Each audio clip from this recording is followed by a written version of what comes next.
ओम हर हर महादेव। आप सभी भक्तजन कैसे हैं? हमको आशा है कि हमारे माता रानी के पास है, हमारे शिव जी के पास है, आप सभी लोग अच्छे ही होंगे। आज मैं ज्योतिया व्रत कथा सुनाने जा रही हूँ, जो कि यह व्रत बिहार और यूपी में किया जाता है। यह व्रत करने वाले के बच्चे की आयु लंबी होती है और घर में सुख शांति बनी होती है, बच्चा स्वस्थ हो रहता है। और जिसके बच्चे नहीं हैं वो भी करता है, क्योंकि बच्चे की कामना लेके करेंगे तो ज्योतिया का व्रत तो उसके बच्चे की प्राप्ति होती है। इसलिए आप यह व्रत अवश्य करिएगा। और कथा करने से पहले आपसे अनुरोध है कि आप कृपया करके मेरे चैनल पर नए हैं तो लाइक करिए, सब्सक्राइब करिए, शेयर करिए, जिससे कि मुझे में मोटिवेशन मिले और आपको भी अच्छा लगे। तो आइए हम लोग कथा की ओर चलते हैं। पौराणिक कथा के अनुसार एक बार एक गरुड़ और एक मादा लोमड़ी नर्मदा नदी के पास एक हिमालय के जंगल में रहते थे। दोनों ने कुछ महिलाओं को पूजा करते हुए, उपवास करते हुए देखा।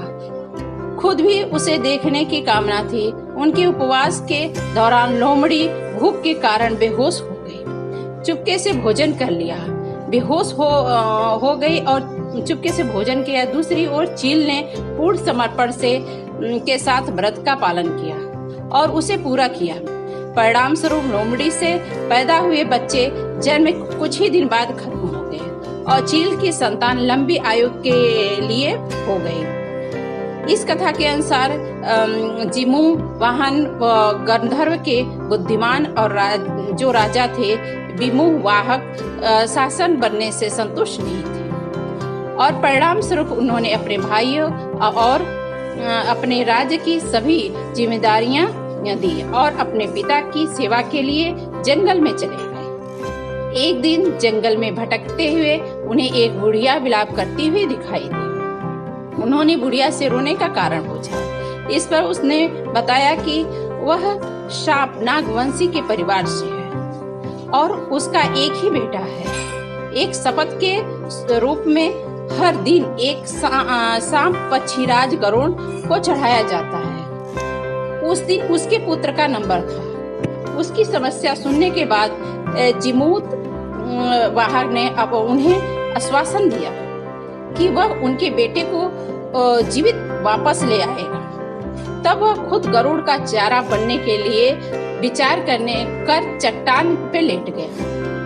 तब गरुड़ आता है और आप अपनी अंगुलियों से लाल कपड़े से ढके हुए जिमूत वाहक को पकड़कर चट्टान पर चढ़ जाता है। उसे हैरानी होती है कि जिसे उससे पकड़ना था वह कोई नहीं है। यह कैसी प्रतिक्रिया हो रही है? तब वह जिमूत वाहन ने उसके बारे में पूछा। तब गरुड़ ने जिमूत वाहन की वीरता और पराक्रम से संपन्न होकर सांपों से कोई और बलिदान नहीं लेने का वादा किया। और मान्यता के अनुसार जो लोग यह व्रत करते हैं उसके बच्चे की आयु लंबी हो जाती है और उसका बच्चा भी बहुत बलवान और शक्तिशाली होता है। यह व्रत आप भी कीजिएगा और दूसरे को भी करवाइएगा, क्योंकि ज्योतिया व्रत का बहुत ही महत्व होता है। आपको यह कथा कैसी लगी?